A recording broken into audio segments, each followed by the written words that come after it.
we are completely controlled by a small group of professionals. Now, these professionals are not necessarily evil.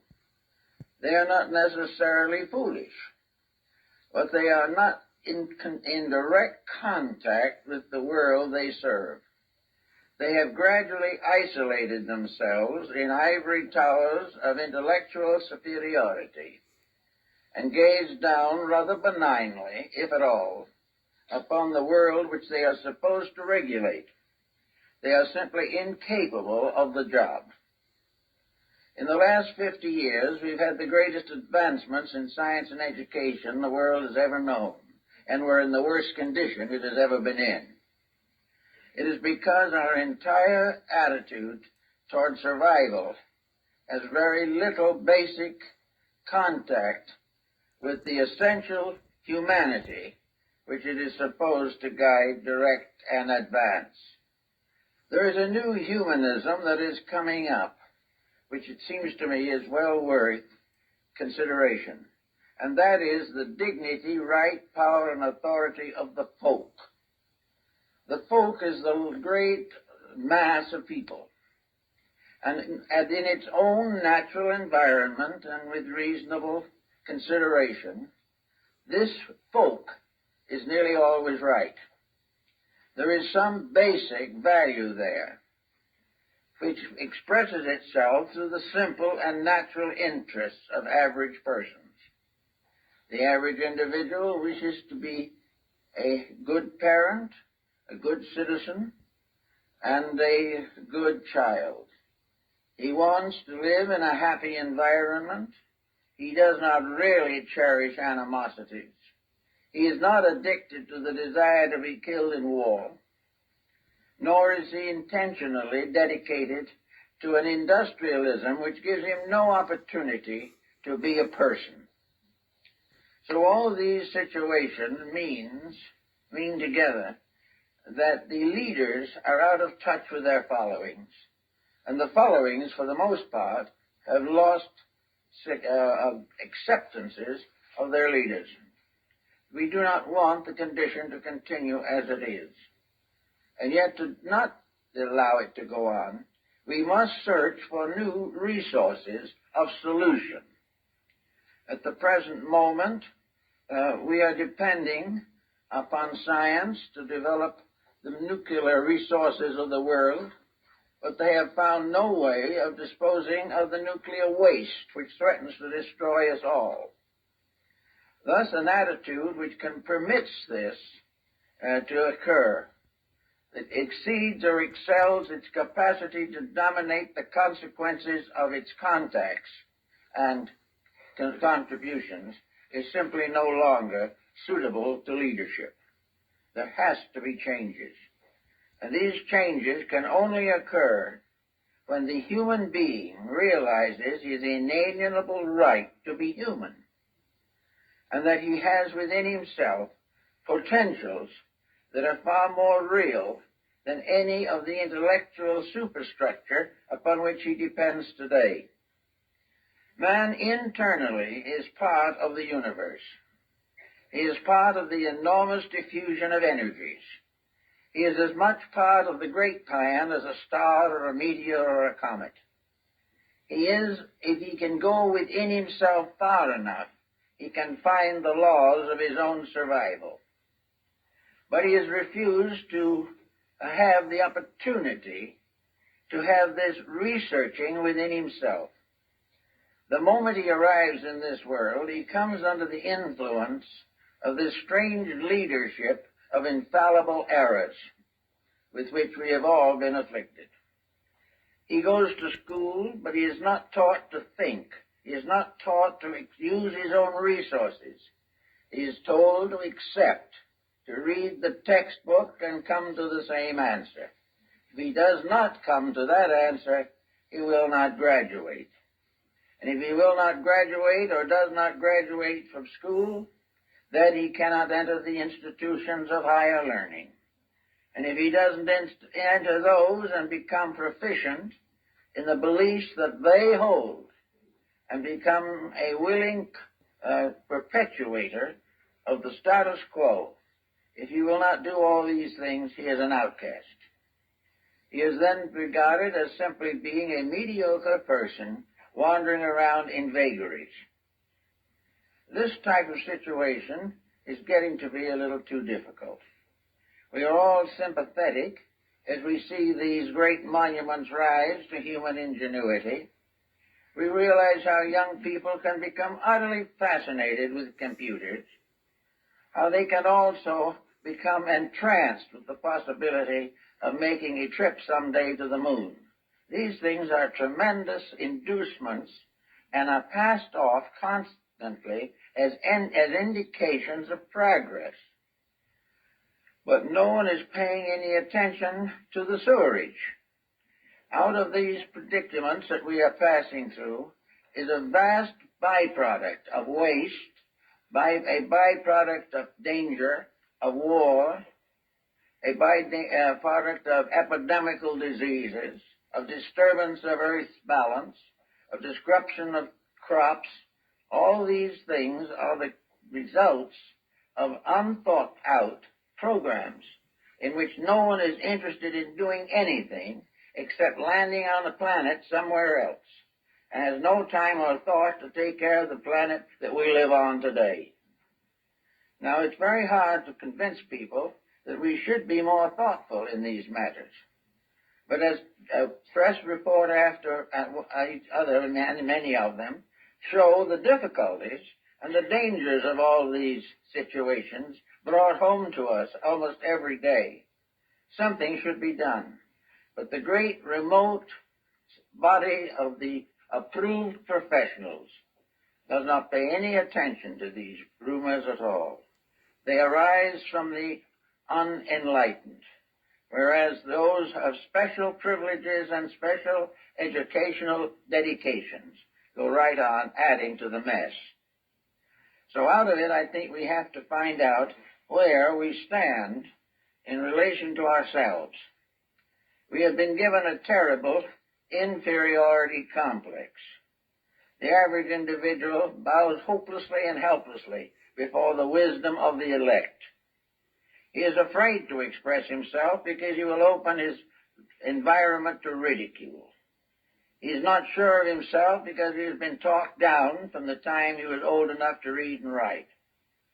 He is therefore in a confused state and has forgotten that of all the devices that man has developed, he will never develop one as important as that which was bestowed upon him by nature himself. This is the burden that we have to study more and more carefully these days. If we are looking for solutions to problems, there is no use looking where problems are being made and never solved. If we want to find out how to survive, we must gradually discover what is threatening our survival and do what we can to correct it. Somewhere within the individual, if he digs deeply into himself, there is a mysterious faculty that perhaps we can call common sense. It is in likelihood the basic qualities of mind. It is that intellection which has been given to all of us by a power greater than ourselves. The mind is an instrument to be used, not to be abused. Its uses must always solve something. Its abuses must always tear down something. Now, the mind being a mysterious instrument which no one has been able to accurately define, and our higher professionals do not even attempt it, because to do so they would be forced to examine causes and factors they wish to ignore. But the mind remains as the one saving hope in this particular emergency. Somewhere within each individual is a kind of solutional power which should be cultivated instead of inhibited.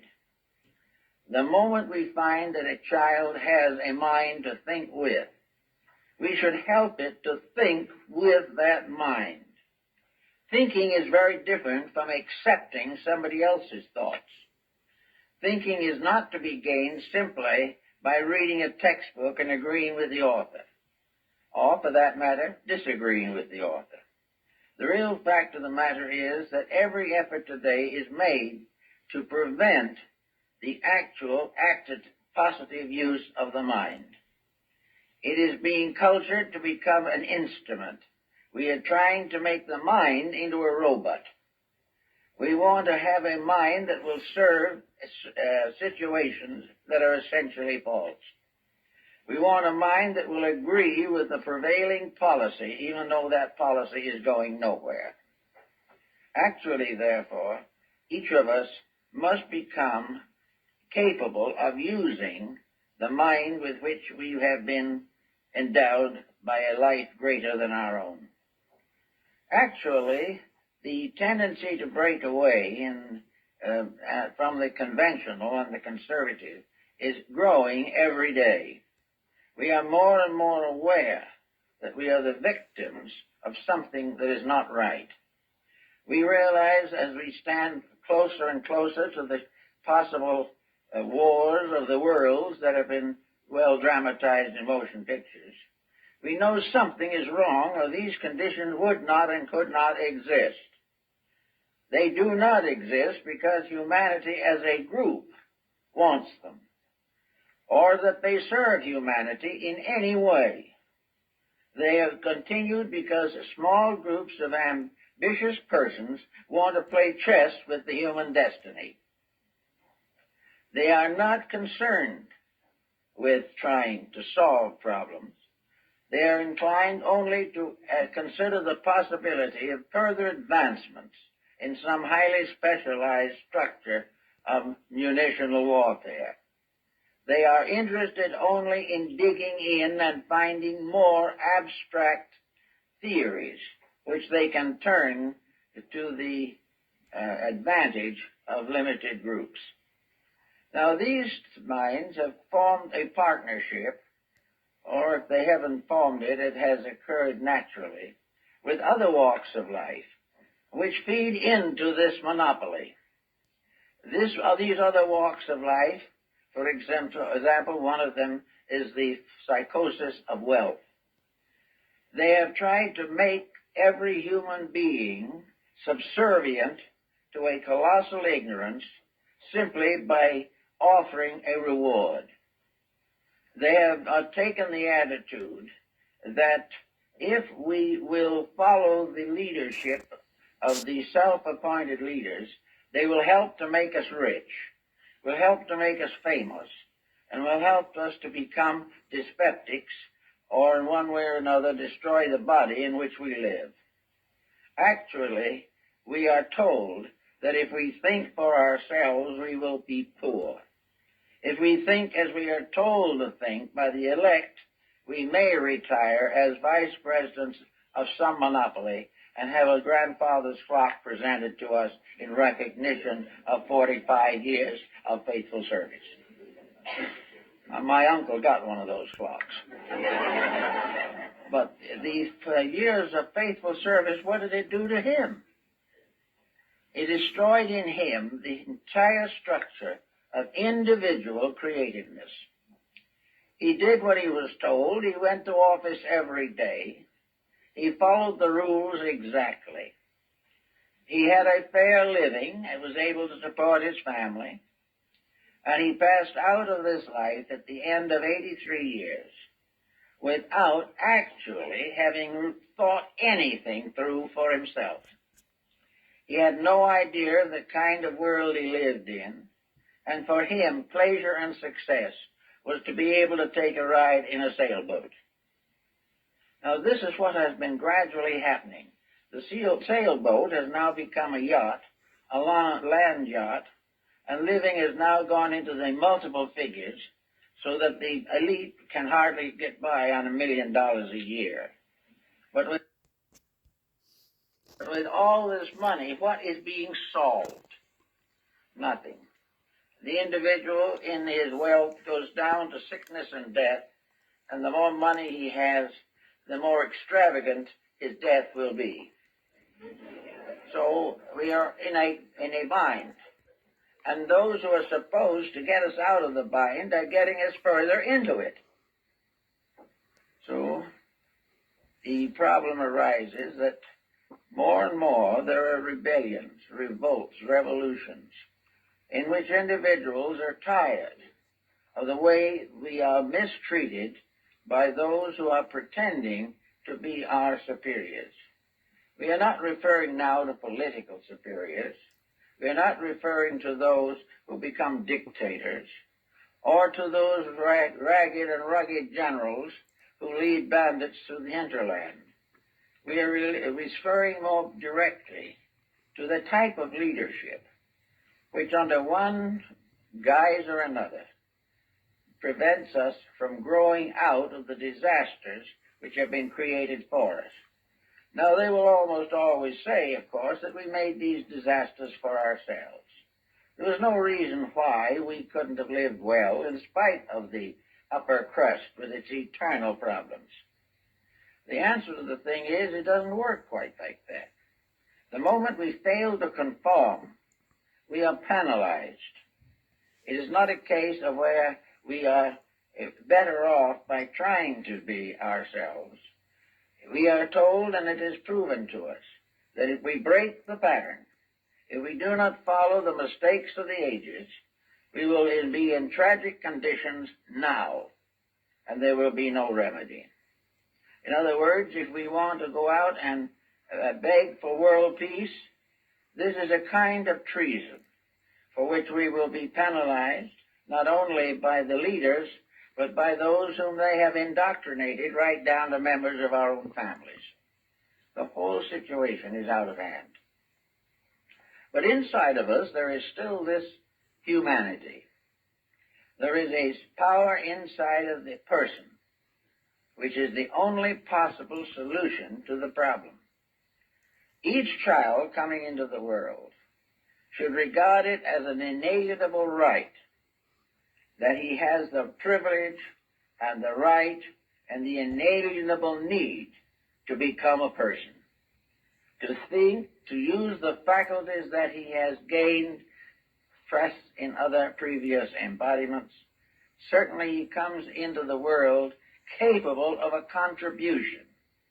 But in order to make that contribution, he must now go through an elaborate process of having his individuality killed and being forced to recognize that individuality is dangerous to all of the material advantages which he hopes to gain from life.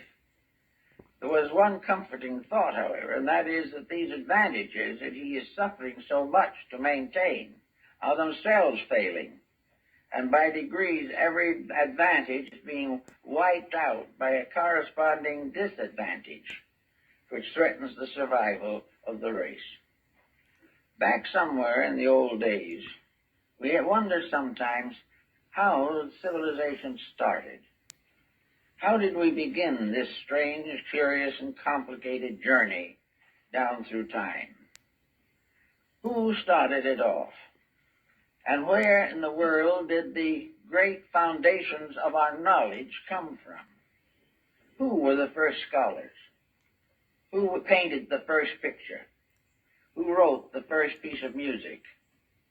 Who was the first to find means of healing the sick or of creating a code of laws for the benefit of humanity? We're not quite sure, but we know that these things did not come from some privileged overclass. They came through the recognition of the necessities of survival. When Hammurabi created the great code of Babylon, which was to become the basis of every moral and ethical code that ever followed, he was not able to simply copy it from something earlier. It came out of the ordinary practices of the day. He lived in a world that as we live in it, much more restricted, but still there were the token symbols of everything that was going to come. So he found out that people shotted their goods, that they cheated each other, that when they built a house, they did not put in the materials they had promised. When they said they would do something, they did not keep their word. When no one was looking, they stole something. When someone else was not looking, somebody stole the man's wife. All the way along, there were injustices. So to meet the injustice, Hammurabi created a code of ethics. He said very simply, if you stole, you have to put it back and be punished. If the house doesn't stand up, the man who built it will be penalized, and if he does not make a good correction, we'll toss him in prison. Little by little, these common errors were smoked out, not because some one individual was greatly concerned in solving the problems, but because most people couldn't live with the problems until something was done about them. In the Spartan system, Lycurgus became a very prominent figure. He found that the Spartans were rich and powerful and given to luxury, that they were now trotting about as though they owned the earth, that their morals were getting worse as their prosperity grew greater. So he decided to put the whole thing back into its old pattern, the way it was. And he created a system so strict in Sparta that he cut crime down to virtually nothing. And it was very simple. When difficulties arose, they were looked over carefully, and whoever was blamed had the book thrown at him. Probably a rock at that time. And he was punished properly. He couldn't hire a lawyer to get out of it. He couldn't talk himself out of it. He had to face the consequence of his own actions. And also, Lycurgus made self-discipline and the curtailment of luxuries the basis of national strength. Now, we don't particularly want to follow his example, but it doesn't seem that luxury today is improving as much. In fact, we are now suffering from all the ailments that Lycurgus decided he was going to cure. And for 500 years, he did cure them. And after he was gone, the process was continued, and for a long time, Sparta was more or less a well-disciplined, orderly, low-crime country. But, of course, that was long ago. We are supposed to forget these things and not to realize how our forebears solved problems. The great intellectuals tell us, oh, don't worry about the past. We've outgrown all those homely laws. They'll look to the future. And now people are beginning to look toward the future. They don't like what they see because the future doesn't look very attractive. If, however, we realize that back in those days, when the tribal chieftain made the rules, when some oracle spoke the decisions of state, and where all the legislators bowed before the altars of their gods and depended upon divine support for the perpetuation of their priestly and princely activities, things were quite a bit different. They were never perfect.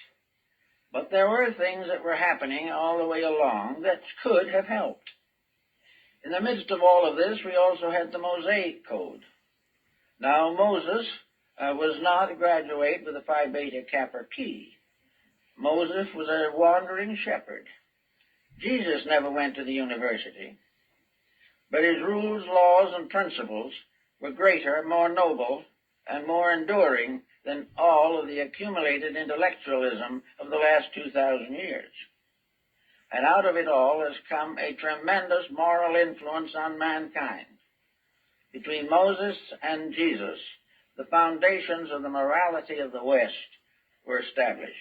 Both of these were simple persons, comparatively unknown in their own time, not leaders of any particular branch, but persons who had discovered the power of the individual to be right and what that power could do in the long run of human destiny. So we have these codes, but as they interfere with our present programs of progress, we have a tendency to deny them. It is easy for the intellectual to refer to the mythologies of religion. It is very possible for the physicist to assume that the idea of God is an escape mechanism of the unintelligent.